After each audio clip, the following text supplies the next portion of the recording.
සන්ධ්‍යාවක් සියලු දෙනාටම අද නොවැම්බර් 27 වෙනිදා මීටින් එක අපි පටන් ගමු දැන්. අද පොඩි announcements කීපයක් කරන්න තියෙනවා. ඒක කරලා ඉවර වෙලා අපි open forum එකක් තමයි අද බලාපොරොත්තු වෙන්නේ. මම ඒ ගැන විස්තරේ කියන්නම්. තව විනාඩි 3-4කින්. මුලින්ම අපේ පෙටිෂන් එකක් යනවා. අපි ඒකට සිග්නේචර්ස් එකතු කරගෙන යනවා මේ ජනමත විචාරණ කියලා දැනට අපිට ඒකට තියෙන ප්‍රතිචාර ටිකක් අඩු වෙලා තියෙනවා. ඒ වුණාට මේ ඒක ඊටම වැදගත් එකක් නිසා අපි ඒක කරගෙන යනවා දිගටම. ඒක අපේ වෙබ්සයිට් එකේ හෝම් පේජ් එකේ තියෙනවා. QR code එකක් තියෙනවා. link එකක් තියෙනවා. ඒකට ගිහිල්ලා අත්සන් කරන්න පුළුවන්. පුළුවන් තරම් අය අත්සන් කරොත් තමයි අපිට ඒක සාර්ථක කරගන්න පුළුවන්. ඒ කියන්නේ අපි සිස්ටම් චේන්ජ් එකේ පළවෙනි කොටස තමයි ඒ කියන්නේ මෙහෙම වෙනසක් කරොත් තමයි අපිට හරි ඉලෙක්ෂන් එකක් හරි පාර්ලිමේන්ටරි එකක් හදාගන්න පුළුවන් වෙන්නේ. මොකද තියෙන නීති හැටියට අර checks and balances නැති නිසා. ඉතින් ඒක කරගෙන යන්න ඔයගලන්ට කැමති විදිහට පුළුවන් විදිහට පළවෙනිම සහභාගී වෙන්න කියන එක තමයි කියන්නේ. මොකද ඒක හැමෝටම win situation එකක් වෙනවා. ඒක දිනා ගන්න පුළුවන් වුණොත්. එතකොට දෙවෙනියට කියන්න තියෙන අපි ඇත්තටම education charity එකක් හැටියට තමයි වැඩ කරගෙන ආවේ. මොකද අපි leads කියන්නේ අපි learn educate assess and decide ශ්‍රී ලංකා කියන එක. ඉතින් ඒක හොඳ principle එක. ඒක ලේසි, ඒක පොඩි දෙයක්. අපිට ප්‍රශ්නයක් ඇති වුණත් අපි මේ leads කියන principle එකට ගියාම අපිට ප්‍රශ්න විසඳ ගන්න පුළුවන්. ඉතින් ඒක හරි. එතකොට මේ leads කියන නම මම education charity එකක් හැටියට reserve කරලා ලංකාවේ registration එකක් කරගෙන කටයුතු කරගෙන ආව දැන් මාස ගාණක්. දැන් ඒකේ ෆයිනල් ස්ටේජස් වලට ඇවිල්ලා තියෙනවා. එතකොට මේ රෙජිස්ට්‍රේෂන් එක ඉවරනහම මම මේකේ constitution එක පබ්ලිෂ් කරන්නම්. ඒ අපි කටයුතු කරගෙන යන්නේ කොහොමද කියලා ඒක ළඟදීම කරන්න පුළුවන් කියලා බලාපොරොත්තු වෙනවා. ඊළඟට මම මීට සුමාන 3-4කට ඉස්සෙල්ලා ඉන්ෆෝම් කරා අපි වර්ක්ෂොප්ස් දෙකක් පටන් ගැනීමේ වර්ක්ෂොප් දෙකක් කරන්න බලාපොරොත්තු වෙනවා. ඒකට දැන් අපි දිනයක් තීරණය කරලා තියෙනවා ජනවාරි මාසේ 14 වෙනිදා. මග්ගන සාන්තමරිය විද්‍යාලයේ තමයි අපි මේක පටන් ගන්න බලාපොරොත්තු වෙන්නේ. එතකොට මේ වර්ක්ෂොප් එක මේ හයිබ්‍රිඩ්. ඒ කියන්නේ රිසෝස් පීපල්ට ඒ කියන්නේ කතා කරන අයට කතා කරන්නත් පුළුවන් ඔන්ලයින්, සහභාගී වෙන අයට ඔන්ලයින් සහභාගී වෙන්නත් පුළුවන්. ඒ අතරම ෆේස් ටු ෆේස් උත් 50ක් විතර සහභාගී කරගන්න බලාපොරොත්තු වෙනවා. ඉතින් රිසර්ච් ඒ කියන්නේ රිසෝස් ඒ කියන්නේ ඒ ගැන කතා කරන්න සහභාගී වෙන්න කැමති, උගන්වන්න කැමති අයට ෆේස් ටු ෆේස් සහභාගී වෙන්නත් පුළුවන්. ඔන්ලයින් සහභාගී වෙන්නත් පුළුවන්. එතකොට ටයිටල්ස් මේවා ප්‍රොපෝස් ටයිටල්ස් විතරයි. ඒකේ අපේ ඒරියා එක තියෙන පඩිවෙන්න තියෙන ළමයින්ට අපි ફોකස් කරන්නේ what do we need to be happy and live peacefully කියන ටයිටල් එක උනාට ඇත්තටම අපි උගන්වන්න හදන්නේ humanity and safety තමයි මේකේ උගන්වන්න හදන්නේ. ඒ කියන්නේ tolerance, එතකොට diversity, sharing, එහෙම නැත්නම් වෙන මේ even education, how to do it, ඒ වගේ දේවල් තමයි අපි මෙතන කරන්නේ. ඒ කියන්නේ impose rules කියන එක නෙමෙයි මෙතන බලාපොරොත්තු වෙන්නේ.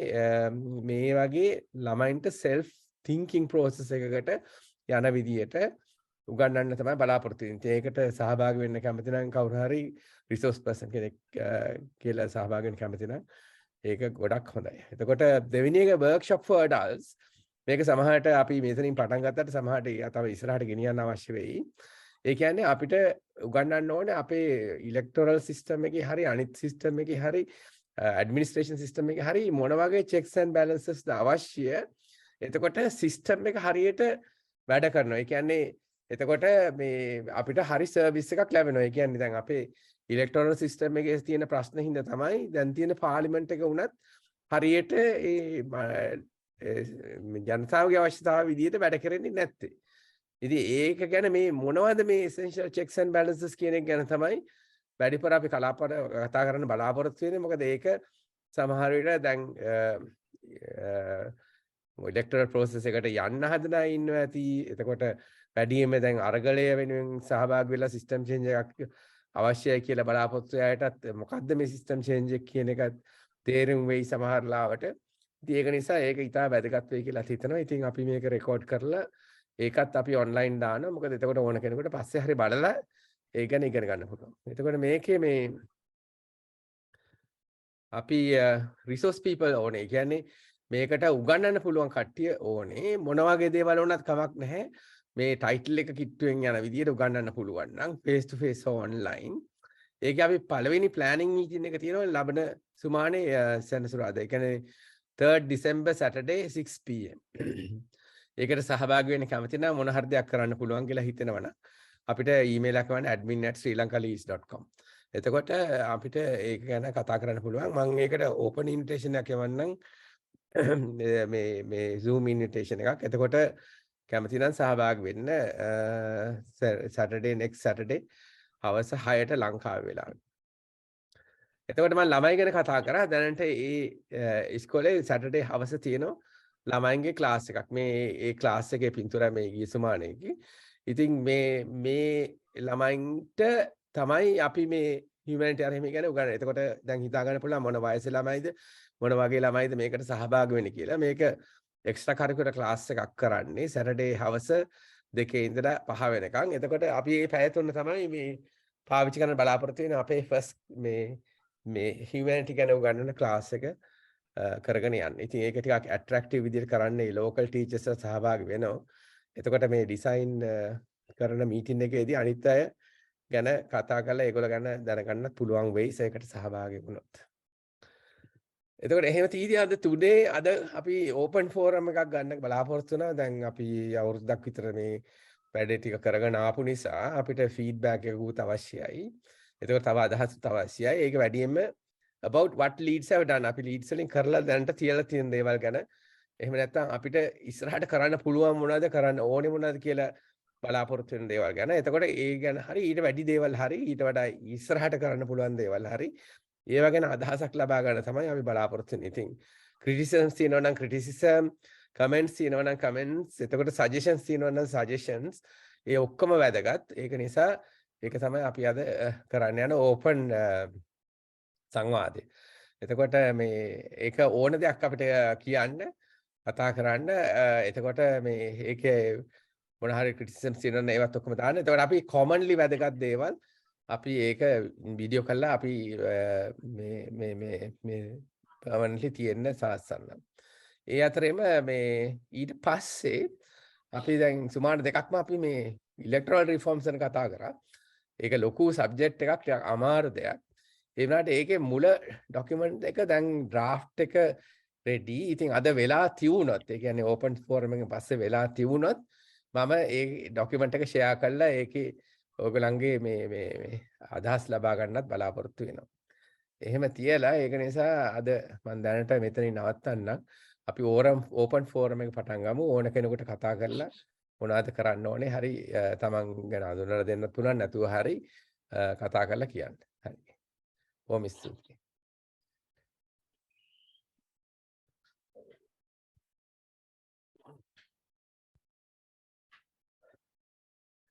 ඕන කෙනෙක් මොනවා හරි කියන්න දෙයක් තියෙනවා නම් කතා කරන්න දෙයක් තියෙනවා නම් කියන්න. මොනවද කරන්න ඕනේ කියලා. language එක මොකක් වුණත් කවන්න මම දැන් සිංහලෙන් කතා කරා. Anybody can talk in English, anybody can talk in Tamil also. If you need a translation, we'll do that if that's necessary as well.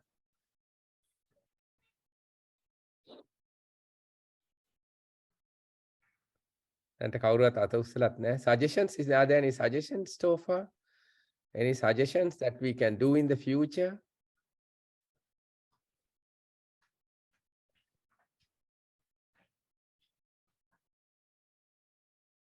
කවුරුත් මුකුත් කියන්න. Yeah. Yeah. For the future, I think I already sent you an email. Yeah. We should spend one session focusing on strategical economic reforms for fast recovery. Title, something like that. Yeah, that's a good one. But my problem is so far, I haven't had a resource person who can be part of it. Yeah, okay. එතකොට ඒක තමයි ඕනේ. ඒ කියන්නේ කවුරු හරි finance කරපු එක්කෙනෙක් ඉන්න ඕනේනේ. Start කරන්න ඕන. So the proposal what you said was Fast economic strategies, recovery, isn't it? yeah. Strategies for something like that. Oh, strategies. Okay. Yeah. We'll try to identify a person. Yes, I have communicated with several people Yeah. with this interest. එතකොට ඒකට මට තාම මේ positively කවුරුත් සහභාගී වෙලා නැහැ. ඉතින් මේ economic side එක ගැන කතා කරන්න ටිකක් reluctance එකක් තියෙනවා කියලාත් මට කියන්න පුළුවන් සමහර ලාවට. මේ ඒක මොකද කියලා හිතෙන්නේ දන්නේ නැහැ ඇත්තටම. ඉතින් මේ ඒක කතා කරොත් නම් හොඳයි කියලා මට ගොඩක් හිතෙනවා. කවුරු හරි Yeah, we'll try to look for somebody. Yeah. yeah ඒක හොඳයි. එතකොට තව මම තව එකක් මට කියන්න මතක නැතුණා. ඔව් රංජන් අත උස්සලා තියෙනවා. රංජන් කතා කරන්න. Ranjan? Thank you Chula. Yes. Economy ආර්ථිකය ගැන කතා කරන එක තමයි ප්‍රමුඛත්වය ගත යුතු. මේ අවස්ථාවේ රටේ තත්ත්වය ගැන සලකා බලනකොට ඒක තමයි ඉතාමත්ම වැදගත්. ඒක හන්දා අපි වැඩි කාලයක් ඒ සඳහා යොදවනෝ නම් හොඳයි. මොකද මම දැන් මෑතක මම දැකලා තියෙනවා පත්තරවල financial literacy ගැන අපේ රටේ මිනිස්සුගේ තියෙන අවබෝධය බොහොම අඩුයි. ඒක ඇත්ත. Yeah, absolutely right. Yeah. You see, ඉතින් ඒක හන්දා ඒක මිනිස්සුන්ව ජනතාව දැනුවත් කිරීමට අපි දැඩි උත්සාහයක් කාලයක් වෙන් කරනවා නම් හොඳයි. ඒක නෙමෙයි මම දැන් කියන්න අදහස් කරේ අද. ඒක දැන් ඔය ප්‍රශ්නේ පැන නැගුණු නිසායි මම ඒක කිව්වේ. තවත් වැදගත් කරුණක් තියෙනවා. Yeah. දැන් අපි ගොඩාක් constitutional reform ගැන කතා කරනවා, යෝජනා කරලා තියෙනවා, සාකච්ඡාවට භාජනය වෙලා තියෙනවා, ක්‍රියා ඇක්ෂන් ටිකක් කරන් තියෙනවා. හතරවෙනි constitution එකක් හදන්න. දැන් අපි අවුරුදු 74ක් self rule අපේ පාලනය කරා. අපිව පාලනය කරගත්තා. ඒක අසාර්ථකයි. ඒක කවුරුත් කාටවත් නැහැ කියලා කියන්න බෑ. සම්පූර්ණයෙන්ම අසාර්ථකයි. එතකොට මේ අපි මොනවද constitution එකේ මේ තුනක් තිබිලා මොනවද තියෙන අඩුපාඩුකම් මේ විපත්‍ය සිද්ධ වෙන්නේ. ඒ ගැන there are certain failings in all three constitutions, not all three, the second and the third, which were not corrected. Yeah. As a matter of fact, even the safeguards that were there in the first constitution of Sir Ivor Jennings, they were also removed in the subsequent constitution, second and the third. What are the failings which brought about this result, unfortunate result? මොනවාද තිබිච්ච අපේ පාලනයේ දුර්වලකම් මේ විපත්‍ය සිදුවීමට මම දකින හැටියට අපි මේ සම්බන්ධව හොඳ සාකච්ඡාවක් කරන්න ඕන. මොකද හැමෝම constitutional reform ගැන කතා කරනවා, යෝජනා ඉදිරිපත් කරනවා. Sometimes we are told that they are experts, but I don't know whether what they say and do justify the claim that they are experts. You see, one of the main reasons for the failure of self-rule is the rise of racial and religious politics. You see, there was, and as a result, the country could not be united as one nation. And if you get you will get an idea of what I mean. When you look at India, you see such a disparate country. I have been to India. All of us have been to India. You just walk into, travel a few miles. I have heard Indians themselves saying this. You see, they're talking a different language. You see? Still, they all think they're Indian. In Sri Lanka, we have only 3 languages, or maybe even 2. You see, but we can't stay united. So there's something very much the matter which the Constitution should have been able to rectify. The Jennings's Constitution had some safeguards. Even unfortunately, in the 72 Constitution, they were removed. And in the 78 Constitution continued it. So I think as a matter of priority, we should recommend certain. We should look at these when we are thinking of constitutional reforms. We must think of the whole country, all the people. See, Yeah, we should not be partisan. Unfortunately, the 72 and 78 reformers of the Constitution were partisan. They were appointed by a certain political party, and they did not rise above the political party. You see, they were serving the interests of the political party. I say this with good reason. You see, so I think when we are recommending, I think first of all, we should recommend reforms taking into account the national perspective, all 22 million people, and introduce reform. One such reform is to safeguard the unity of the country by prohibiting racial and religious politics. You see, racial and we all know that the culmination of racial and religious politics was what the last government, not this under Ranil Wickremesinghe, before that. You see, the president openly said that it's exclusive. The government is exclusive, not inclusive. You see, openly declared exclusive politics. So certain communities are excluded. So how can you promote unity? So that is one example. That is one requirement. The other requirement is the failure to prevent economic mismanagement. There was very little provision in the Constitution to safeguard the economy of the country from being mismanaged by opportunists. These are two important points I had in mind. And when we are thinking of making recommendations, I would like to request really to take these into consideration and give the importance that is due to them, and propose suitable recommendations. Thank you, Chula.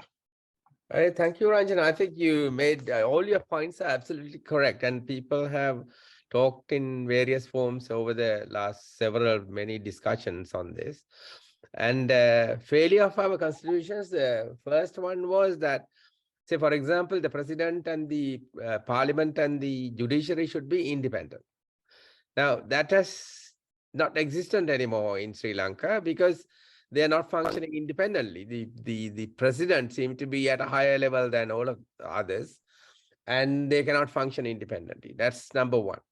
Number two, for example, you talked about the president being exclusive.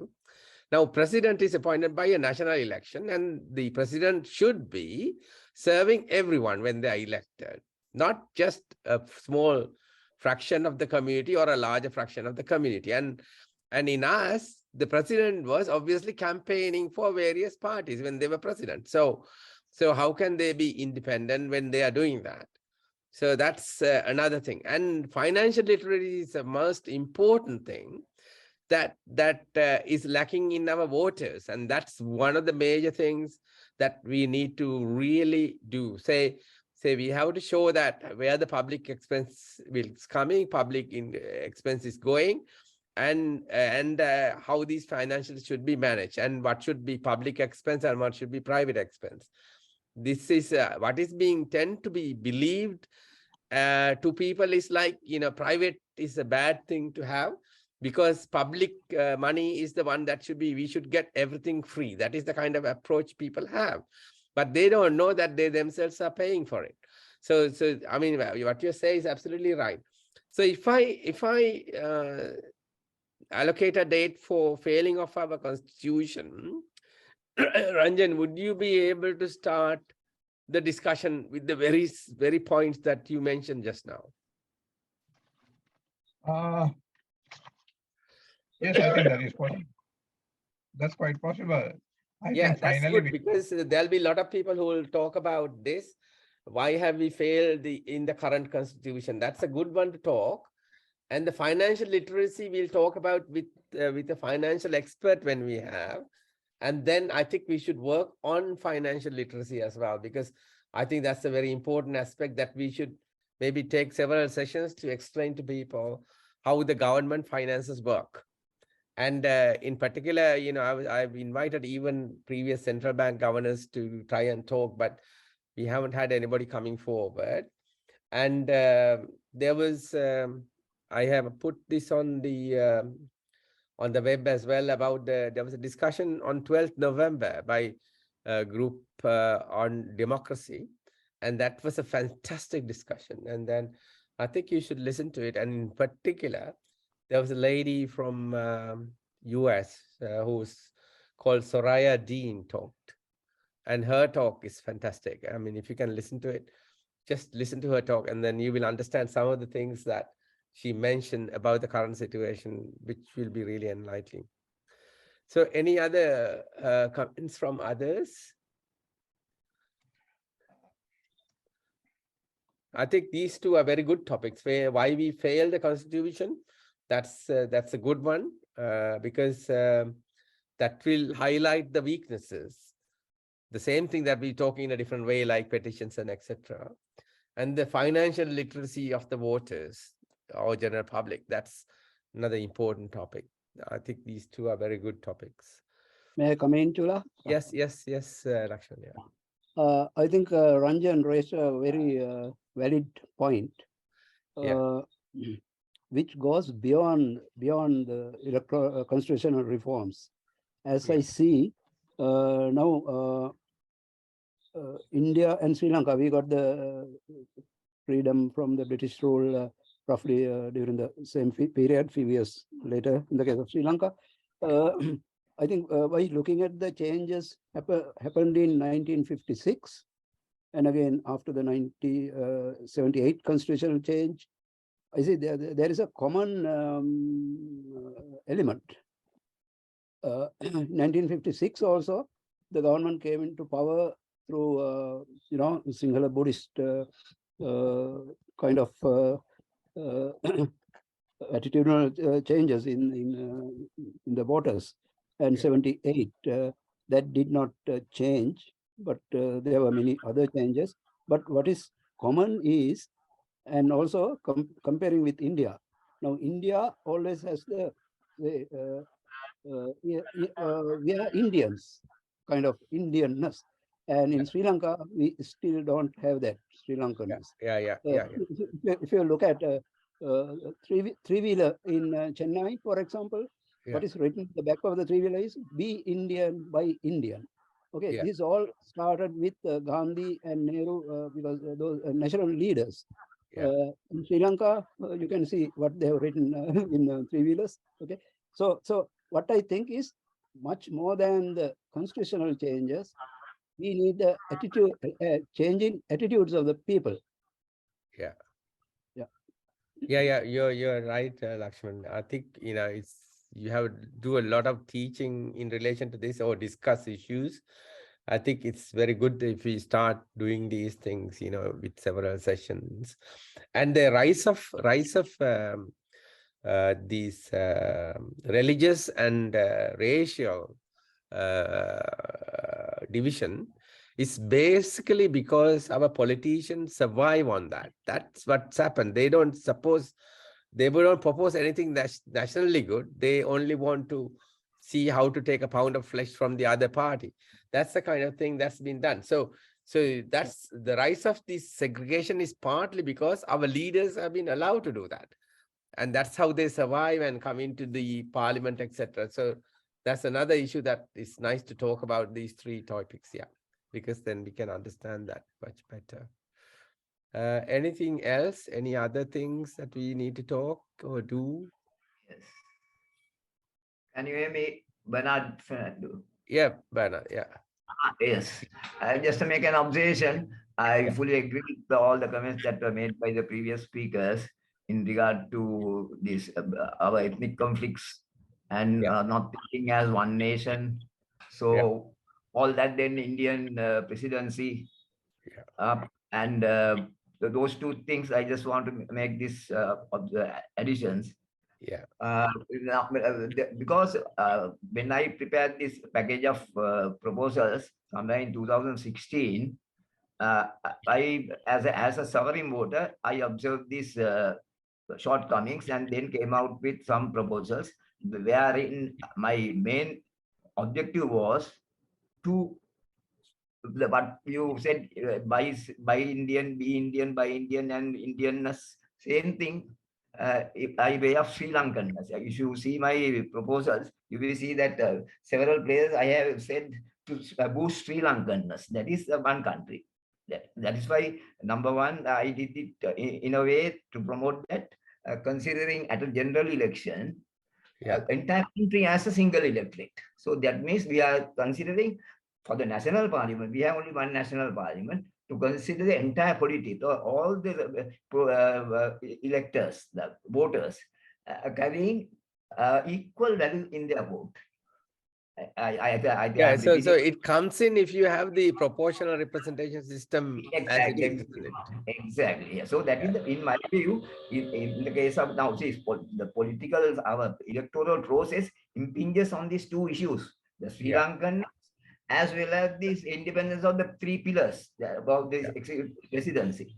So presidency, I didn't talk about that yet, but I have mentioned in my earlier, in my 2016 presentations, I have talked about executive presidency should not be a member of any political party. He must be an independent person to maintain the balance of these three pillars. That is executive presidency, judiciary, and the legislature. So in that context, I proposed at that time for the executive to become executive president, only independent candidates should contest. And in that executive presidency ballot paper, you will find there's a second preference vote also. You can't expect the people who are already affiliated to certain parties to change his party and all of a sudden give his vote to a second preference. That cannot be expected. But if they are independent candidates, one can easily exercise without any problem. One can easily exercise his or her second preference. Then so if the president is totally independent, that will be a benefit to the country. But that is so. But anyway, now that scenario has changed. Now they are saying abolish executive presidency. The total that's because the presidency has been so expensive and also it has failed, hasn't it? Yeah, that's right. So now there is a new outlook. So we had to change with the times. So now it's a case of abolition of executive presidency. I have prepared slides for that about how to do it and all that as a voter. So anyway, that can be discussed later. So I mean, you can probably contribute as well for this, why we have failed in our constitution, isn't it? To some extent, yes, about this because you and all that, we discussed. So I'll try to advertise that, and then you can probably come in and talk for like 10 minutes or 20 minutes and then contribute. I'll give my 2 cents worth, yes. Thank you. Thanks, Bernard. Any other comments, suggestions? And in relation to fast recovery, and I think Kapila Gunasekara, we were talking about how to do aggromentization, because because our farmers have not been modernized or helped to be modernized to be productive at all. And we got 2/3 of the population doing farming. So this is one major area that needs addressing. I think, I mean, if Kapil is there, you can probably comment about that. Well, Chula, I had a problem of not having electricity because I am in Kandy now. Ah, 1 okay. hour power cut. So Ah. anyway, fortunately the power came around 6:15, so I could join the meeting, and probably I must have missed something.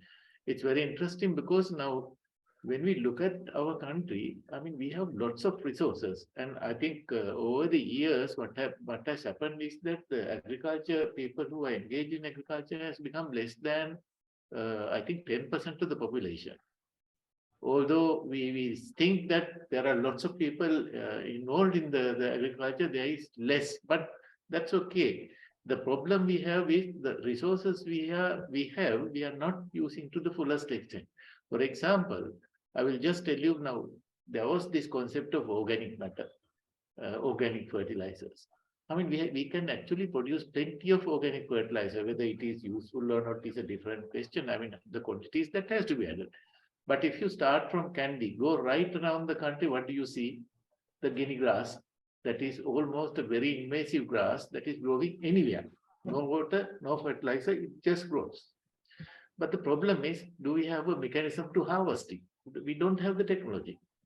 But I will maybe a friend of mine from Japan sent me a picture where you have a backhoe. You replace the bucket with a stripper head, and then pneumatically you can transport all that chopped grass into a trailer, which you can then pile up and you can make compost. Or you can also do something like, first you feed it to the cattle, then take the dung and urine and produce biogas, then spray the spray or apply the slurry to the field, so that it generates 3 different processes. And I have seen this in India. In India, I have visited the farm where he has grown about 30 acres of sugarcane. Normally in our country, we only have mother planting, then 2 raccoons. After that, we had to replant again. That man who has 5 cows, he is generating biogas. He is using biogas to heat up his milk, and then he is using slurry to apply for his sugarcane fields, and 18th raccoon similar yield to mother plant. So I mean, there is a lot of opportunities which we can make use of. The problem is whether we are actually, how do I call it, coordinating these many things together. Lots of opportunities are there. Yeah, you're absolutely right. I mean, there was a short video about somebody talking, saying we Sri Lanka have every resource, everything, like, the gas, the weather, the culture ability, everything, but we are so poor. And why it has happened? We don't have major disasters like, earthquakes or say the fire or anything like that. So we have to come together to correct all this. That's what I think we need to do. So in relation to divisions, when we were talking about, I just remember I actually visited Malaysia some time ago. And what I learned was that Malaysia also have 3 nations, just like 3 races, just like us. And they got independence in 1958. We got independent in 1948. But we had racial violence in 1958, and they had racial violence in 1968, exactly 10 years after their independence. But they put rule not to repeat it at all after that. So they've had no interracial fighting after that event in 1968. And that's why they could start to develop well ahead of us, although they got independence 10 years after us. But we had no rule as such at all to prevent segregation based on religion or race at all. So that's our weakness. So it was quite clear at that time. So I thought I'll mention that about Malaysia, a perfect example of similar to us, but gone differently. So anything else that you want to suggest? Because I can go to the next session if there's nothing else to be suggested. Nobody's raised the hand. Okay, so there's a summary document that we have prepared from last 2 weeks discussions, and I will take it page by page, just about 2.5 pages, and I will try to convert it to a publication so that we can take it forward from there. So I'll share that now and then go one by one here. Okay.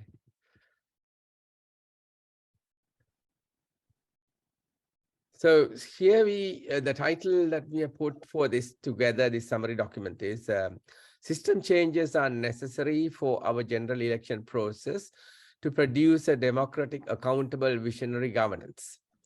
So Lakshman Dissanayake and Bernard Fernandes, they contributed so much to this.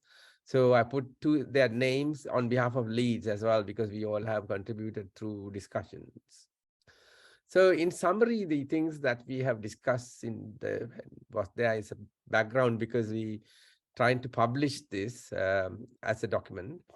So a general election held under the current system in Sri Lanka without rectifying its covert critical system errors will result in a parliament that is not different to the current one, or maybe the worse, as somebody predicts.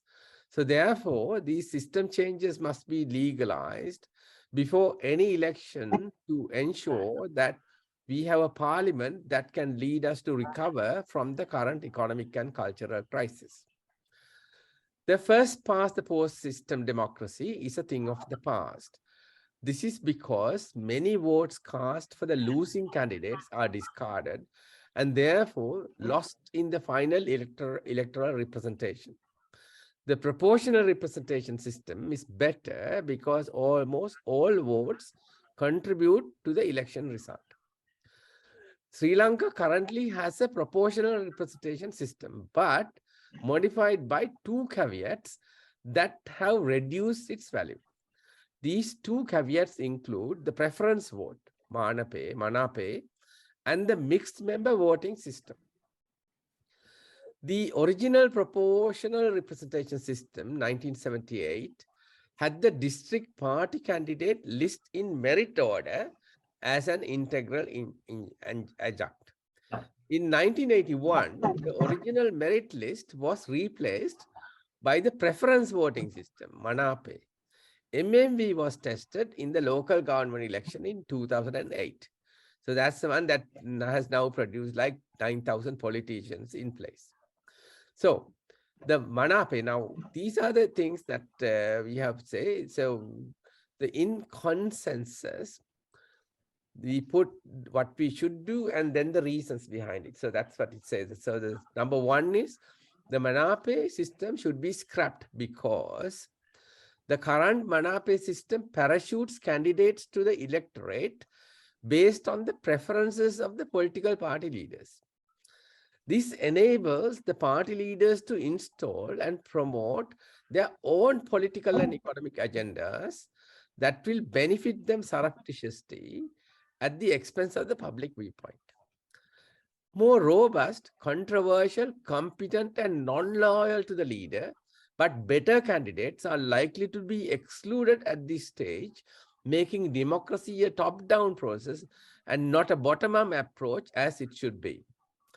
The Manape system also pushes the voter to be individual-centric for personal benefit without first heeding the policy manifestos of the contesting parties. It also promotes party allegiance more than voter allegiance among the elected politicians within the parliament for their survival. Thus, today, the MPs in parliament raise their hands, prioritizing their survival within the parliament postings and safeguarding their future candidacy in an election instead of the manifestos or the public interest. This is evidence in the current political behavior in the country. This has also created internal rivalry within the same party amongst the contesting candidates, leading all sorts of corrupt activities and violence and environmental degradation. So this is the first point, that the reasons are given here why Manapa should be scrapped. Is there any comment or anything to add or correct on this statement?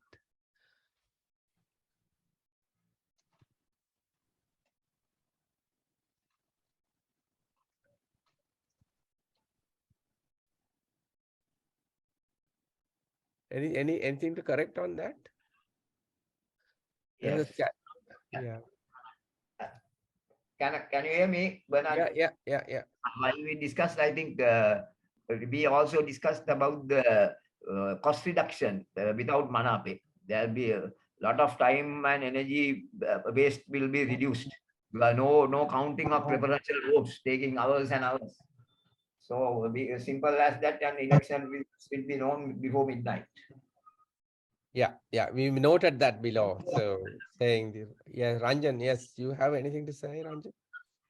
The mixed member voting, MMV, mixed member voting system, I asked Bernard also personally by sending him an email. It's not clear to me.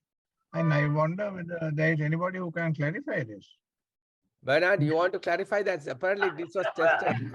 Yeah. Yeah. In fact, I told him the blatant truth. I said that I myself I have not understood what it is because it was so complex. Because I told him that I also listened to a discussion, TV discussion, sometime ago, about 2, 3, 4 years ago, where even the discussers were unable to explain clearly the complex nature of this proportionate thing. The proportionate in the sense ratios, this 35, 65, 55, 45, and all that. I didn't see any absolute need for that kind of having ratios, but we can still appease these proponents of FPP and PR.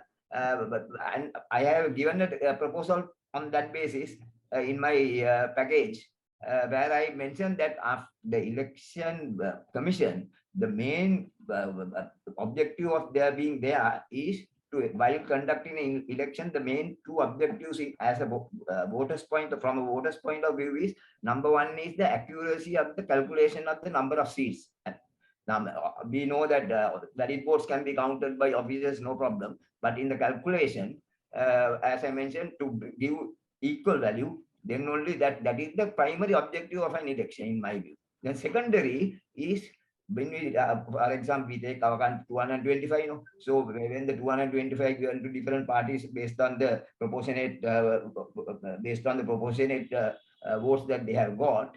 The second is, who is going to sit on those chairs, 225. Then we must have as 22.5 million voters, I mean 16.5 million voters, wanting to have the cream de la cream of the country to sit on our behalf there. We don't want any other hooligans and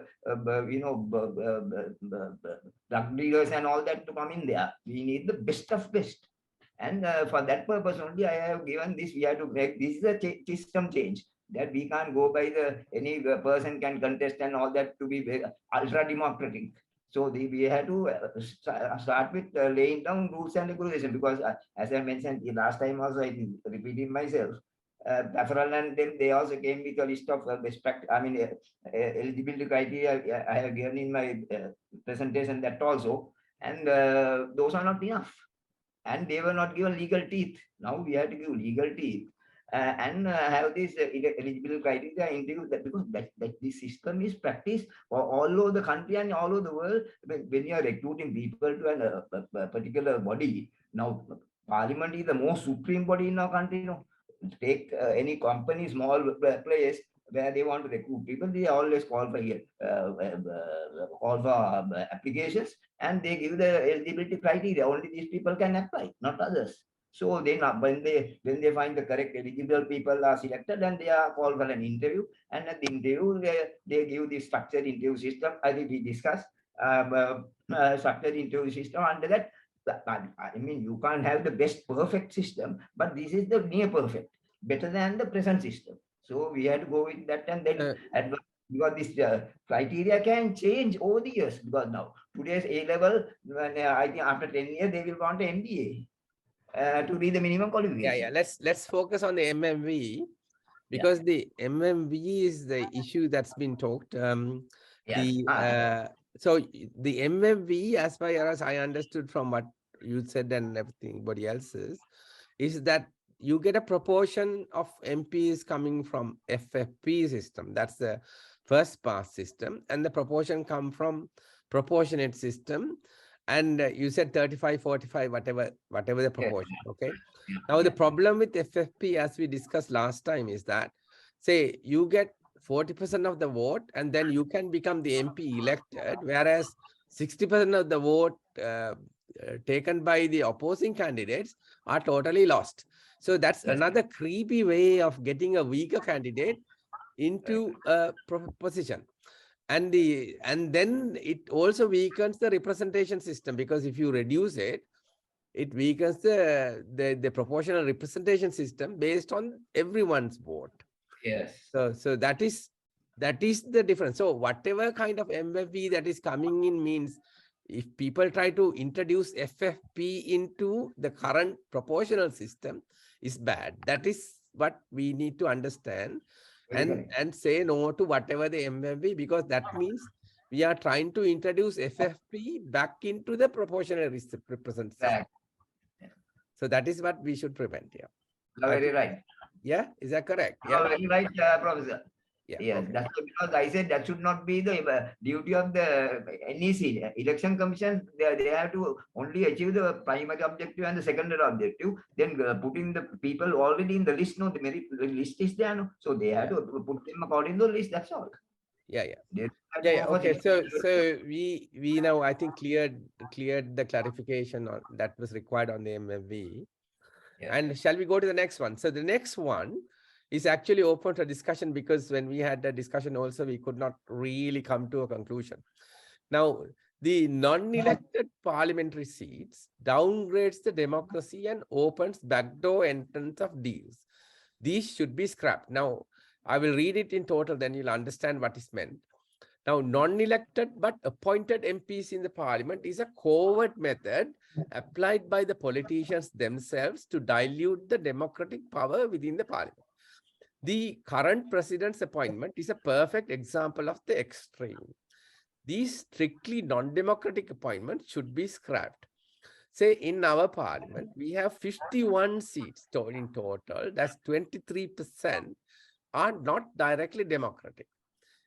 From these include the 29 national seats. That's 13%. Now, 13% is something in a proper democratic country like a UK is the winning pot, 13% above the others. Okay. Now, in Sri Lanka, these national seats, 30%, can make havoc, because the difference between the two other parties may be just less than 13%. So, and the 22 bonus seats, that's another 10%. That boosts the winner, making 2/3 voting majority in the parliament a mockery. So then they may seats take a boost karla, plus you have the national seats, then 2/3 is a joke. These added conditions weaken the proportionately elected candidates in carrying out their manifesto. So this is what the idea was. But then the argument was that we need professionals also included in the parliament, or their voice included. Now, this is very unlikely to happen in the current set, because even the professionals, when they are in the parliament, if they agree with something, they will say yes, yes, yes. But if they don't agree with something, they keep silent. They don't show the opposition. So what's the point being a professional or an intellectual in the parliament if you don't oppose things? So that is why we thought we'll open this for discussion. Anything else? Yes. Yes, Ranjan. Yeah. With regard to the 29 appointed nominated members, you see, that was the idea behind having nominated 29 nominated members was the constitutional makers took into consideration the fact, the ground reality, that intellectuals have a very poor chance of getting popularly elected. They have very poor chance of, and for one thing, most of the intellectuals may not, they fight shy of of elections, getting involved in elections with all the violence and so forth. So they don't want to come forward, decent people. It is to fill that gap, that vacuum, that gap, that those 29 nominated members was recommended. I think that's a valid argument. That's a very valid argument, as we can now all see. Because you see, ultimately the people who get popularly elected are not fit and suitable. Everybody accepts it today. They don't know what the hell governance is. You see, today, even in the last few days, I saw one MP saying that the central bank should carry out the will of the government, elected government. You know, now he says this after such a disastrous economic performance as a result of the central bank having been subverted by popular politics. He says this. I'm really shocked, and there was some dispute, there was some controversy, discussion in Parliament also on this issue. Some sensible parliamentarians took up this issue. See, but of course, nothing came out of it. I think the present election system, present or even the future election system, see, will always elect popular candidates. Now, this popular candidate does not have the best intellect. They don't have. It is well established. I don't have to waste my time explaining this. They simply do not have an idea of how to govern. They don't know the problems of governance. You see, and all the rubbish of the country gets elected. We all know this. So how are you, even from Sir Ivor Jennings's time, you see this reality is there in popular election. If you are going to use universal franchise to select your government, then this inadequacy is going to crop up. And it is to fill that gap that these nominated MPs were recommended. But unfortunately, in practice, you see, it was not followed by the popular politicians who get elected. They did not follow the constitution and the advice of the constitution makers. They gave it to all their favorites. They disregarded the principle. So what is required now is to strengthen. What is required now is to strengthen and compel the party that wins the majority seats in parliament, to compel that these are set apart. They can only nominate recognized intellectuals in the various fields, whether it is economics, engineering, medicine, accounts, or whatever. You see, we have to strengthen that. See, Yeah, if you do away. Yeah, but would it not be that in the other countries you have it like a Senate or something where you don't have much of a political influence into it, but more professionals in that, so that whatever the proposals or the laws that proposed by the parliament will have to be sanctioned by them or corrected by them. They don't stop it, but ask to be corrected. So, because No, that's I how the don't. professional input comes in, isn't it? And all the ministers and whoever are eligible to have professional inputs. So there are two people, Yeah, right? but And Kapila, yes, Kapila. Yeah, actually, I agree with Ranjan with regard that we have to strengthen this. The first, let us take the first problem. I mean, each party has to present a national list. This national list is supposed to be the how do I call it? These 29 people selected by the parties, the professionals. What has happened is, although they display this national list, at the end of the day, when once they win, they start getting all the failed politicians back into the fold rather than getting the professionals they have listed in the national list. Now, if what I picking up from what Ranjan said, once they put out the national list, all the professionals that are in the national list, the election commission must ensure that those are the only people that will be elected or appointed. Now, what is not happening is, say, for example, SB Dissanayake lost his seat and then he is in the parliament. National list has been thrown into dustbin and he is in the parliament. See? So, unless otherwise... I know. I know one of our own colleagues who was in the national list at the top for Mahinda Rajapaksa. But when he won, he just scrapped him. He was not there anymore. So by election law itself, that has to be legitimized, and you can't appoint anybody else other than the displayed list of names. If you do that, then this problem what Ranjan raised can be solved. Yeah, so I edited this section saying either you should scrap it or strengthen it. So let's, because strengthen to allow only professionals listed in the national list. Yeah, so that is at least get something better than what we have now, isn't it? Okay. Kabila, Yeah. shall I come in? Kabila, you see, Kabila, I would like to suggest that that more powers be given to the election commissioner to see that he the one who appoints, no?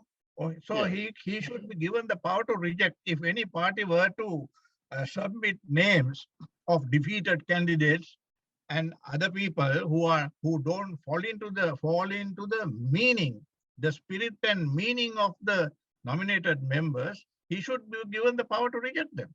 You see, that's one way of getting over the debate. Yeah.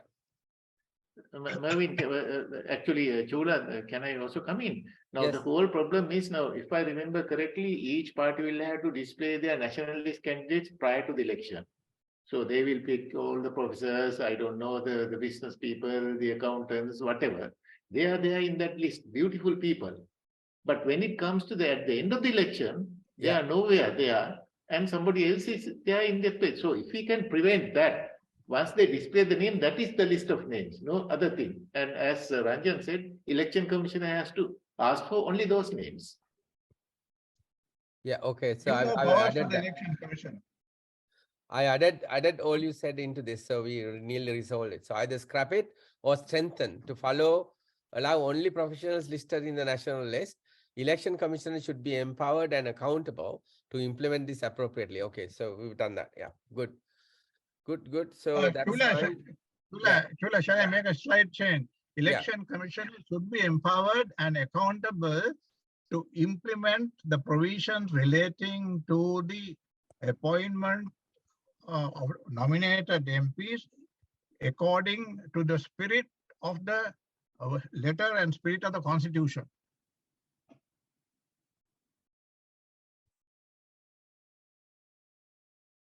I would like to add one more thing to that. That is that once they display the national list, the party should not be allowed to change it.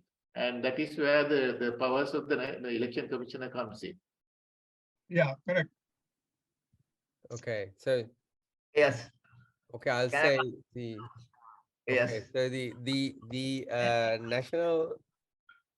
the national list submitted should not be Cannot be changed. Cannot be changed. Yeah, exactly. So cannot be changed To elect defeated candidates. after the election. No, after the election. The Sure. national list Yes. submitted cannot be changed after the election. Yeah. Yes. Okay, that's good. Bernard, yes. Can I? Yeah. Come in. Yes. Yeah. Just a small observation on this. If you read my proposal when I submitted last time, the national list, I have very clearly stated that in the case of national list also, they must follow the very transparent method of calling for applications and again with this interview kind of thing. And that must be published in the press as a preliminary list. And thereafter find out I have given the procedure for all that in my submission. So that nationalist people cannot be changed, as everybody said. It cannot be changed. But now somebody will ask, how come this defeated candidates came into the picture? But the constitution provides for that. This is the thing. Earlier it was in the Article 99 was amended by 99A. Under 99A, it mentions that if a nationalist is exhausted, so that they have no other purpose, people to nominate, they are allowed to nominate from any other nomination that is in a district. That brings this how the politicians have used it for their benefit. Anybody whose name is appearing in the normal nomination list can be taken. So that's why even the JVP, for that matter, they also had defeated candidates in the national coming to the national list. Several parties, all the major parties did that. It is there. You can see. So that's why I'm saying nationalists should be maintained not only for one reason, not only for professionals, but also constitution says. But I don't know whether they will remove that because of the multi-ethnic nature of the country. They took that also into account to balance the representation of the communities in the parliament. That is also another reason. So, other reason is all these professionals who can't spend money, as already said by Ranjan, they are unable to contest and come, so they should be given preference. And this is a replacement of the Senate to some extent. Yeah, okay, so I've amended it accordingly. I've taken all the accounts there, so that's good. So we've done number 2. Let's go to number 3. We need to maintain the value of proportional representation system without caveats. For example, the 5% minimum district vote requirement wastes a significant sum of votes, undoing the value of the proportional representation system. This disregard for small candidacy votes boosts preference for the winning candidates. This has permitted cunning politicians to use decoy candidates to weaken the opposition and strengthen the winner's power via bonus seats. So that means, I mean, we've already talked about this MMA, and there should be no forms of MMV in the general election, isn't it? Yeah, that's true. Yeah, okay. And that's another small thing, Professor. Regarding this equality of vote has been, inequality has been brought in by these two, as well as having this district level specification of seats.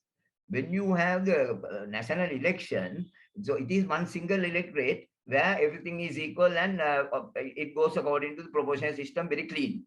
But when you have this according to delimitation, they started allocating seats district-wise, which is not correct in my view, because for a district-wise apportioning of seat is good for provincial council election, but not for the national election, because when you have district-wise votes, they will determine the number of seats. Now, say Colombo district, 19 seats, for example. So you can't have a national election on a countrywide basis. So you must disregard district-wise, and it is one electorate-wise. Then only the very clean. In my table, it is very clearly shown. That is the reasons for this. Yeah, but this was argued, Bernard. I mean, for example, in the US, I mean, Ranjan put it very clearly that, say, if you put the full voting system proportional, then you don't get candidates from a small area. That's the argument against it, because say, for example,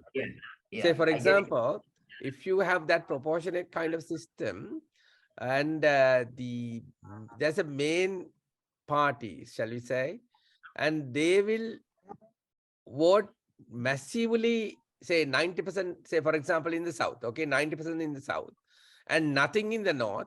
So then when they come to this representation, the north will have nothing, because what you're saying in a national level, you don't get proportional representation coming from the district level. So this is a conflict. Now, this is what you say is that there's some validity. There's the other side of the coin is in a national election. Now, Sri Lanka is small country. Now, I can understand US, the complexities are there. They have a federal system. No, now Sri Lanka being a unitary country, we have only one single parliament to make laws. Unlike in US, where they have their own laws in different counties. So here we can easily the other entire country is more smaller than federal state in USA. So what we have to have is equal value of vote can be easily maintained in a country like Sri Lanka. So we have to have do away with this district win is good for PC elections that we are not discussing. No, provincial council system. This is the system. For local government election, it is the district, what do you call, secretaries division.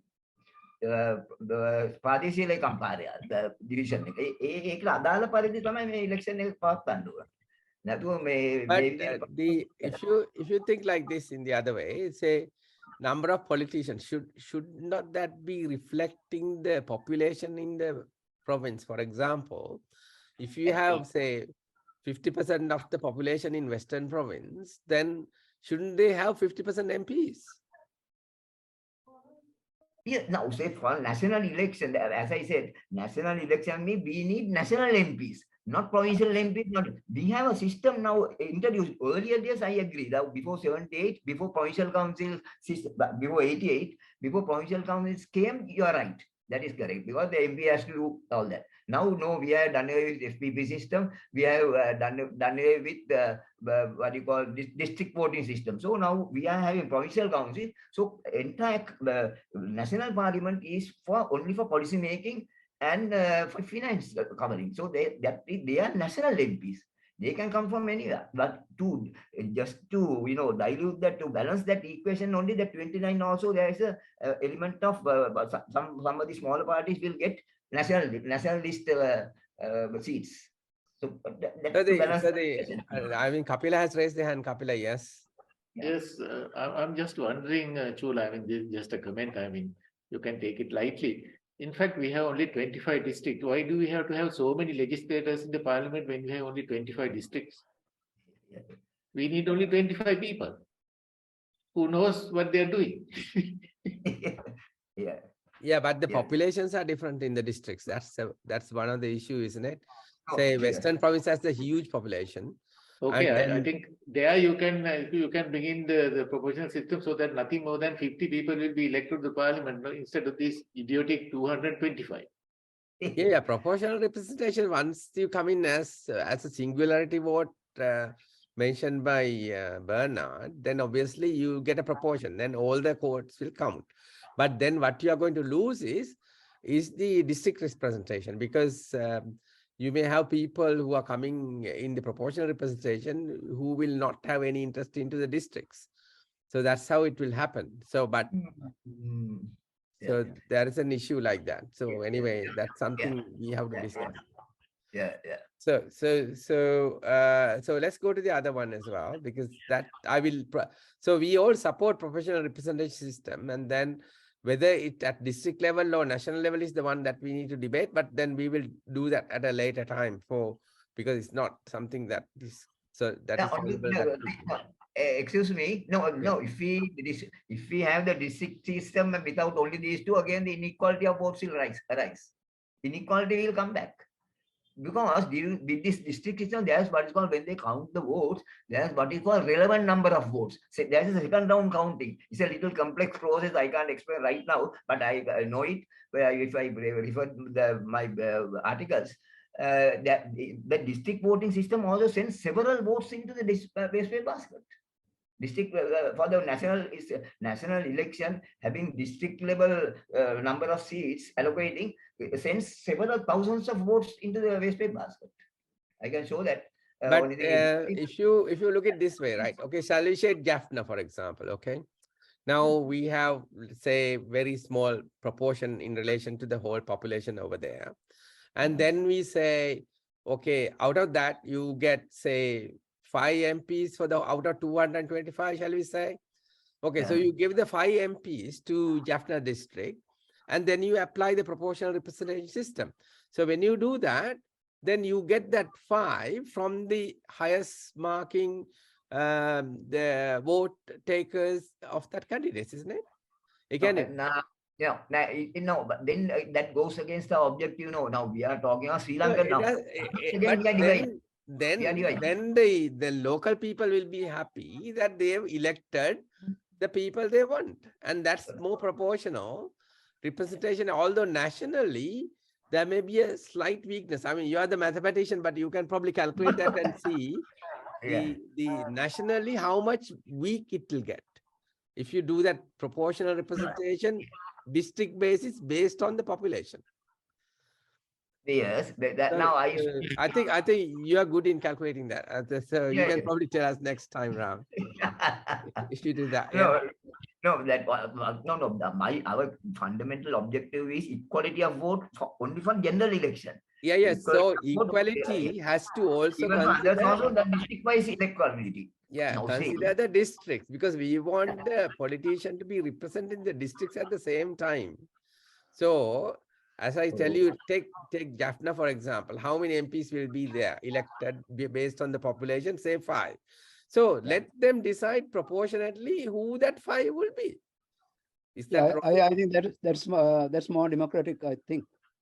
Yeah, so that's what I also thought. Then you get the district representation to some extent as well. Then no, what I'm saying is then the proportionate system arithmetic goes for 6. No, it doesn't go for a 6. It might go for a 1 or something. So anyway, Kapila, you have raised the hand. Kapila, you have. Yeah, I mean, just kidding. I mean, why are we fixated with the number 225? Can't we reduce it so that our expenditure on government will be less? I fully agree with that, provided the thing is, that is the best I could do. Even I would say that even 50 MPs would be sufficient. That will bring down several issues to be resolved. But only thing is, as I mentioned last time also, when we are coming out with several system changes, we must also, in some way or other, try to balance the equation without upsetting the apple cart too much. I would like definitely let the new parliament come and say, look here, we can manage with 50 people. I am fully for it. But only thing is, if we were to come out with such what do you call paradigm shifts, that will kind of what do you call offset the other proposals also. That is the problem. Otherwise, I am fully for it. Yeah, okay. So I think it's good to calculate and see how much weakness you will have. Say you have the numbers with you, so you can do the proportional representation by district based on the population versus proportional representation nationally, and see what the difference will be. You have the numbers with you, so you can do it and tell us. I'll talk to you on that. Yeah. So it will be a good one to analyze and see how as you said, it will go for a 6. It may not go for a 6, maybe go by 1. There's one more thing I would like to bring. I mean, aren't our effort is to reduce the government, isn't it? I mean, we have a huge government on us. Can't we reduce it? Because it's not that 225. There's 900 politicians in active form. So imagine for 20 million people, we have so many politicians. I mean, we'll have no money other than to pay them, isn't it? Yeah. I think Kapila mentioned about the public service. That's you are very correct, because in public service, I have got the results. I think sometime a few years ago, if the position was our country 22 million divided by 225, and you get 15. Answer is 15. That means for every 15 people, there's one government servant. Okay. Whereas in other countries, this 15 is equal to around 150 to 250 people in other countries. So that shows that our government service is fully loaded with people unproductive. Okay, let's go to the other one. So we need a very simple process to find suitable candidates. This needs a new sound vetting process. Currently, there's no appropriate vetting system for candidates. Whatever existence, such as declaration of assets, even is defunct. The vetting process should be designed to select candidates with the qualities necessary to be a good parliamentarian. As a result of not having a proper solid vetting system, over time, the voters inadvertently elected sentenced murderers, drug lords, sand miners, fraudsters, bribe takers, village thugs, actors, actresses, sportsmen, and communities, including vandalism promoters of the sacred parliament under the disguise of the preferred by the party umbrella. This kind of members of parliament are most improbable to address the errors in the electoral system that itself has been their pillar for success. So what we need at the moment is our system must promote voter allegiance more than party allegiance among elected politicians to the parliament. This fundamental change will make the MPs worry more about voter unhappiness rather than party leader unhappiness for their survival and be inclined to resolve people's real issues and difficulties. So this will make MPs more accountable to the voters. This also promotes a consensual government and not a contentious one, as we see now. So I will take up this vetting process last because I have put another chapter for it. So, before that, I will mention these things. So what electoral system changes will achieve the above goals? Make election manifestos legally binding with apparent exceptions. Now that is required. For example, like the pandemic or unanticipated major disaster, such as tsunami will upset all the manifestos. So even if it's legally binding, there has to be caveats into it. This is because in recent times, what, Lakshman, you raised the hand. Yes, Lakshman. Yeah. Chula, in your list, you have included actors. Yeah. Why? They are all actors. No. These are party tactics. No. Now you put an actor in as the preference candidate in the system, then the politician gets more votes. That's how it's been done. Yeah, popularity. Yeah. Popularity. That's for popularity. That's cheating, actually. Yeah, you're right. So, Okay. because so make election manifestos legal. Now, even that is not that easy because of various other issues that might come up. And this is because the recent times, what was said in manifestos was history after capturing power based on it. Thus, manifestos have become fantasy documents of promises and not valid plans for the future. As a result, the MPs did what they wished for their benefit post-election. Repeal the infamous mana pay from the preference voting mechanism to select and elect suitable political professionals with a favorable track record to occupy the allocated seats. This will minimize or eradicate candidate bias introduced by the preferential vote system, where the party leader selects the candidates, not the voters. Prevent the crossover of MPs, as this has been the root cause of some issues, such as buying or selling the vote. There is a legal need to ensure crossover MPs legally lose their seat. This will establish an ethical and consensual political culture sans corrupt deals. Application of meritocracy in the selection of ministers to ensure at least the ministers understood their subject area. Establishment of a mechanism to install the voters' right to recall elected politicians. A candidate selection process to ensure women and youth representation within the parliament by making it mandatory to include 20% of women or youth in the party nominee list. Now, abolish or strengthen Kiladana. So abolish the 29 nationalist MPs that have become backdoor entry. We discussed this now. Not professionals, but even so, or else. Strengthen the existing mechanism. Yes. Of 29.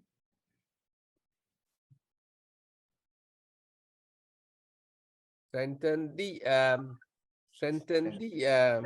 election nomination of Nomination national process, candidates. Correct. Without any loopholes, isn't it? Yeah. For interference.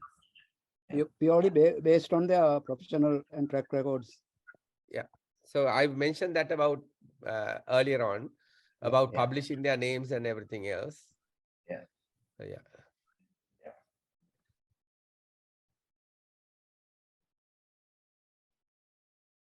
Without any loopholes, isn't it? So we want Okay. without any loopholes here, strengthen it.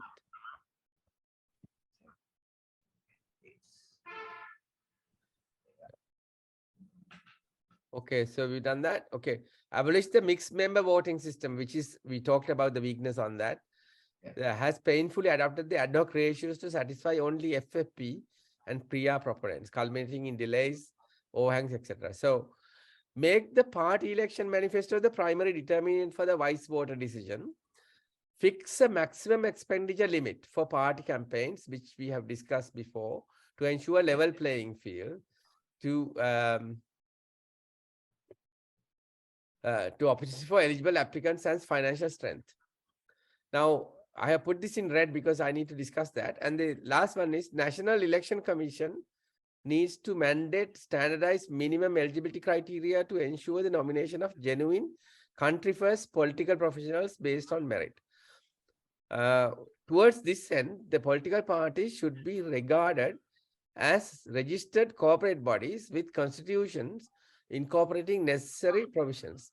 Now, this is the 11th one, is to install a permanent national cabinet. Now, this is something that was discussed particularly by Bernard about to make sure that we get Sri Lankanness on board in the parliament.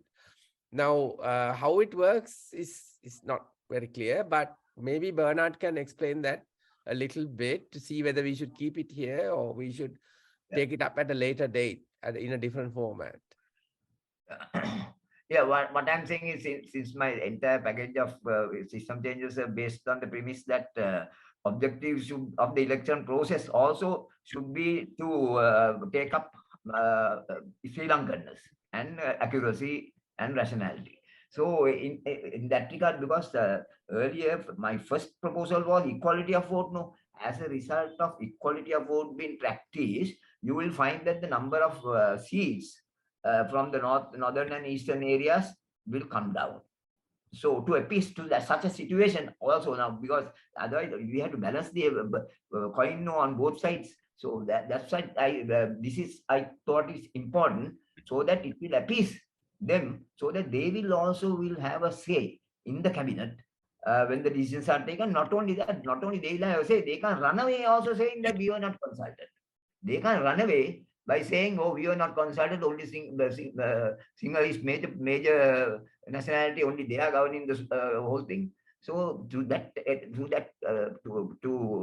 sustain to consolidate the Sri Lankan position only, I put this as a let's balance these two out now. Yes. If you have proportional representation at district level based on the population, then you may not need this. So that we'll have to work out now that is still not clear. It's a very complex one, and I don't think we can actually come to it. Two people have raised hands. I will leave them to talk. Yeah, Kapila has raised hand and Lakshman also raised hand. Kapila, okay. I think I had this interesting discussion with someone where he said the parliament is there only for making laws and looking at the finances of the country. Whereas either the president or the prime minister should work with his secretaries, who are the ministers. Like, they will be there, permanent secretaries, if you remember a long time ago. Yeah. And they will really plan everything and implement the president or prime minister's policies, where the parliament will start controlling, oversee what is going on. What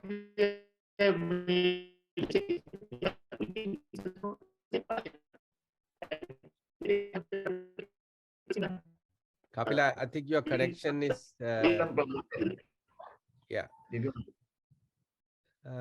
Lakshman, you want to talk? Yeah, I agree with Kapila to some extent. First of all, I don't understand why this is called permanent national cabinet. Yeah, because can I say the permanent national cabinet means now, of course, there is several now say interim all-party government, then multi-party government. Those are nothing is working. No, nothing is working. But when we put them entrenched in the constitution, and say that the cabinet will also take place proportionately to the number of votes garnered at national level by the parties. So that it will be permanent. That is part of the electoral system. We are going to institutionalize it so that it will be a permanent national cabinet. All parties are entitled to come into the cabinet so long as they have the necessary number of seats. So I have worked out. Yeah, but Is as it yes. permanent only until the next election? No. It's going to be permanent for the future. But No, then no, that no, is the not problem, election. isn't it? Say, for example, Permanent, temporary. This election means interim government that can be that is a permanent feature. But what I'm saying is it should not. It should be a permanent feature to ensure Sri Lankanness. That is No, all then Sri you can't Yeah. call Lankan. you can't call it a cabinet in that case. I think what Kapila raised was a very valid point. We used to have permanent secretaries, and India still have permanent secretaries, and mostly technically qualified people, and they run the government, and parliament is there and to make laws and all that. So it should be a permanent secretary mechanism we should bring in. Yeah, not that's a true, cabinet. because what you say is right. What we are requesting in our petition was to make the civil administration independent. Okay, so when that happens, the permanent secretary will not be parachuted in from somewhere like what is happening here. Yeah. And because they'll be the senior people who know what it is. Say if it's a health secretary, it will be someone who's been in the health department for years and years and who knows exactly what's happening. So the permanent secretaries, when the permanent secretaries actually make decisions in the administration, then the government change will only change the policies. It will not change the plans. The plans established and happening will be there. So that is why we don't even have a 5-year, not even a 1-year plan at the moment. So usually we should have a 10-year plan for any ministry to develop. So those things get busted when you have permanent secretaries parachuted from elsewhere. So what you say, national cabinet, is not what it is. It should be the permanent secretaries who should be there. So they should be independent. Yeah, Chula, I remember a news headline of Hindustan Times a few years back.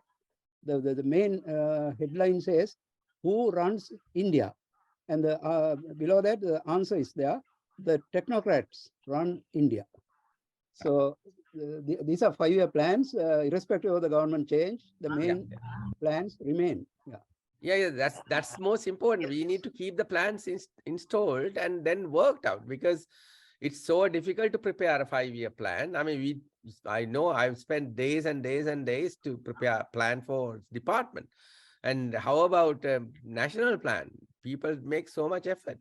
So we need to have, once the 5-year plan is installed, it has to be carried out until the next 5-year plan is made based on the new government policies. So that is how it should go. So if the permanent secretaries are independent and they are senior people appointed on merit or whatever the policy that they have in place within that department, then obviously this problem will not come in. So I will leave that off, because I think that will be probably the better solution than having permanent national cabinet. Anyway, I have my reservations on that. But that, because I think this is not properly understood now. Say permanent secretaries are execution. They are executing whatever that is approved by the government. I mean, cabinet decision is taken to parliament. Parliament discusses and makes changes, and then it goes to the ministries, and ministries will have to implement them. They can't implement whatever that is in the current system we have, because current system is politicized. It's not a proper civil administration we have at the moment. The minister will call the secretary and say, do this. That doesn't happen in a proper civil administration system. That is an implementation problem. What I'm saying is lawmaking is still a part of the parliament. No. So what is the laws, acts and all that, election officers will have to follow the act and then conduct the election like that. Anywhere the permanent secretary or impermanent secretary or the secretary to the ministry is there, that is fine. What I'm saying is here at the national government voters representatives have a hand in making laws for the country. Then we had to give up the what you call lawmaking thing from the minister. That's a different story for the then. permanent government secretary. Shall we take it up later, Bernard? Because I think it's a very complex issue. But it's very fundamental to me. Yeah, No, but again, then you understand much better. Chula, again, what I don't understand, why it's called a permanent cabinet, and how can the politicians elected, say, this year will remain forever? I mean, No, it's sorry, impossible. no, yeah, that is the one I also thought as much. Is permanent national cabinet is only for 5 years. When a new party, when there's a next election, it will also be a permanent national government for 5 years because it's proportionately all the represent. That is the idea. Idea is for everybody's representation, so nobody can say these decisions were taken without our knowledge. This is what has been saying. The current situation is exactly that. That's why they label the single government thing. Because cabinet decisions are taken by the Sinhalese only. So that is why I am trying to take it out and say all are Sri Lankans. But say in other countries, say for example in the UK, it's exactly opposite. Say if you had a problem in your own ministry, you have to resign. You are not a permanent cabinet minister. You are thrown out. And right. it happened recently. Say imagine the chancellor, that means the finance minister, who was appointed in the parliament, made a major error in doing the budget. And what was he? He was sacked. He was sacked. He was never permanent. So that is what democracy is about. If you are not competent, you are thrown out.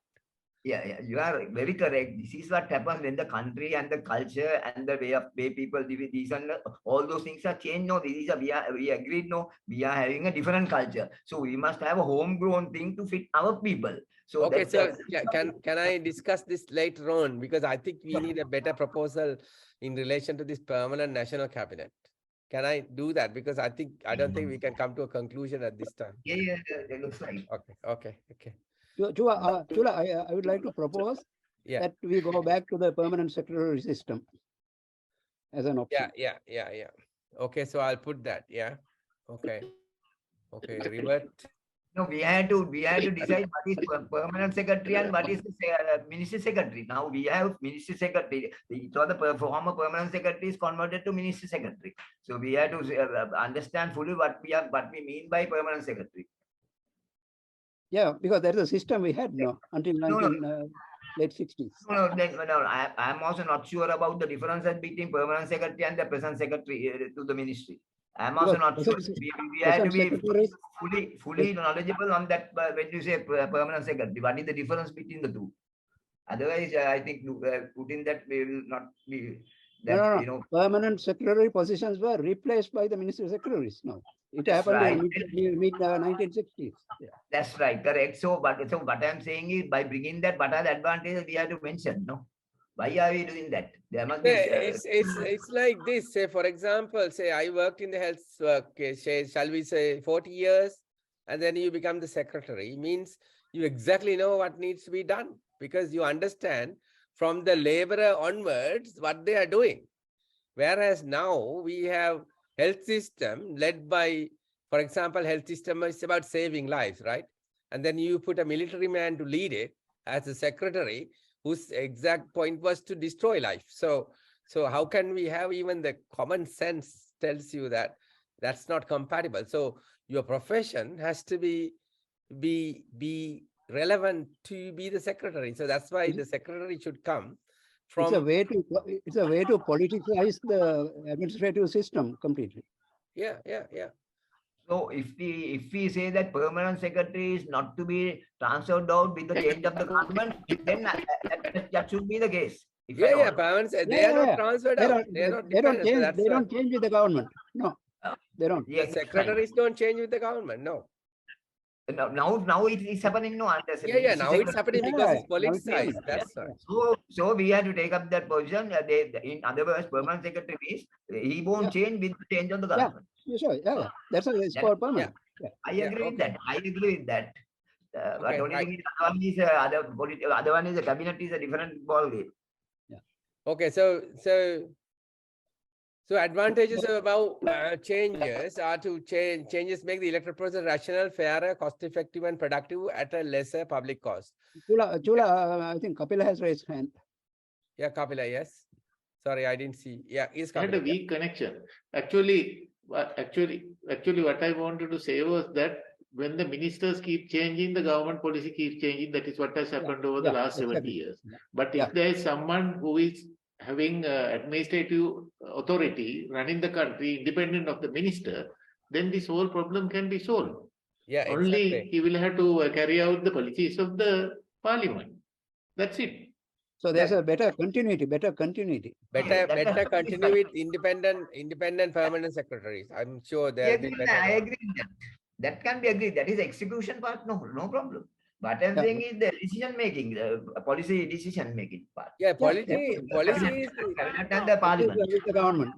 That is the link to the parliament and the cabinet. That's okay. So the advantages I have listed here. We don't need to read that, but I'm only going to read this one because the minimum eligibility criteria of candidates. Now, this is a very complex area. Again, I don't think we can go into detail, but at least I can list what, say, you must have eligibility criteria to select a particular competency in that particular, like any job, okay? So what qualities should we have in parliamentarians? So this is what I'm trying to address. See, what are the qualities you want? This need to be answered first before imposing eligibility criteria. What is essential is that the minimum eligibility criteria of an election candidate should not erode into the democratic principle. That is also important.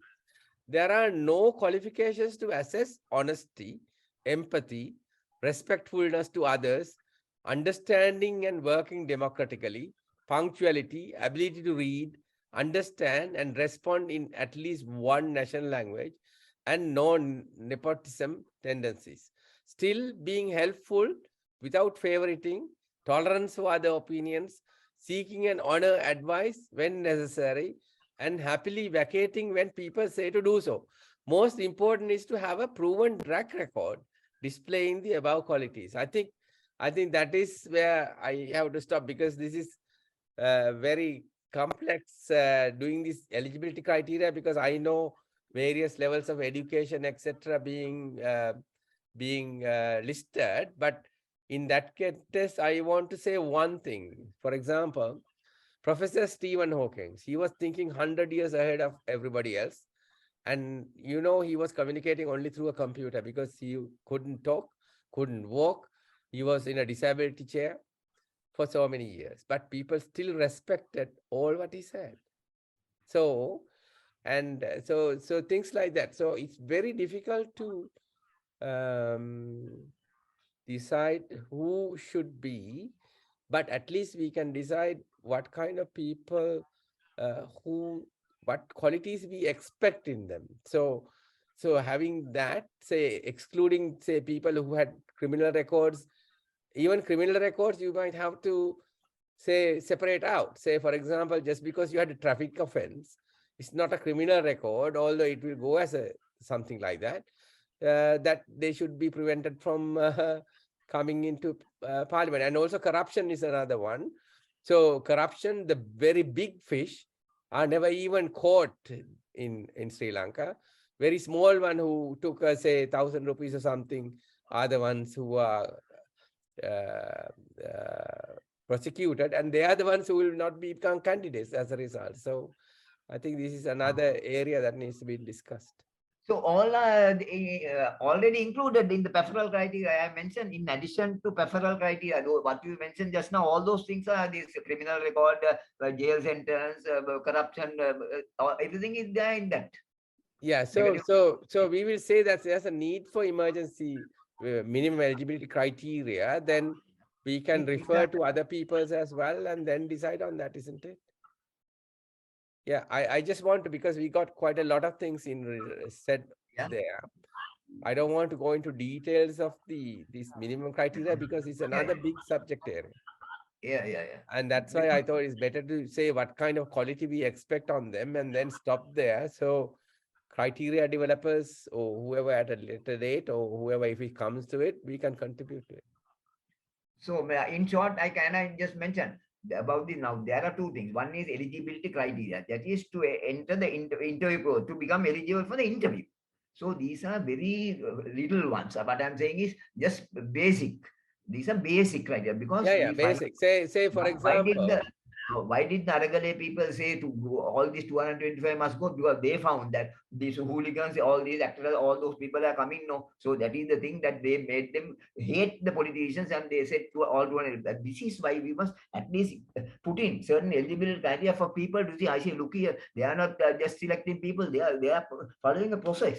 They are following a methodology. So the minimum methodology, at least then we can say, oh, all these people are here. Now say even this saying that 2/3 of are not passed O level, that is wrong, not correct. So most of the people have, so that can be erased. Those unnecessary talk can be reduced when we have this very. What I'm saying is everything must be transparent, very specific, and we have to do it quickly also with this system changes. Otherwise, unless we bring this type of thing, we will continue to go on this same way of corrupt type of parliament we are having now. So that's what I'm saying. Then interview, ultimately these are only minimum. No, what I'm saying, ultimately the parliament should end up with lawyers, accountants, economists, bankers, and people who serve the objective of the parliament. That's all. Okay, Lakshman, you want to make a comment? I think time is running out as well now. So yeah. Okay, Lakshman, yeah. Lakshman, you raised the hand. Lakshman? Hello?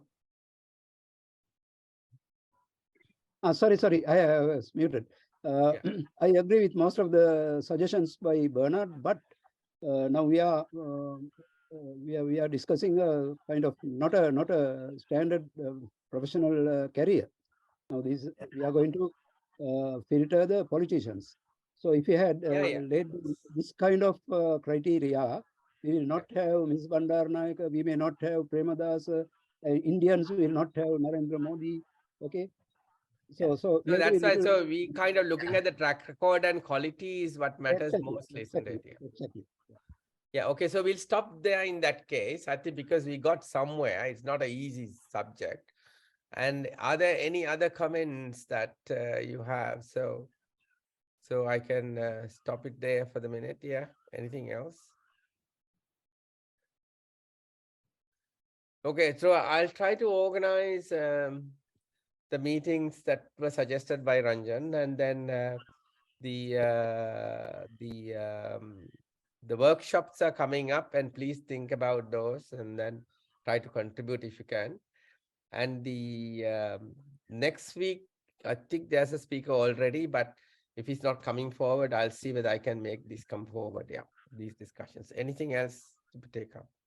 Yula, I don't know whether Kapila can help us to identify a suitable economic. Yeah, we need to take the financial literacy as a subject.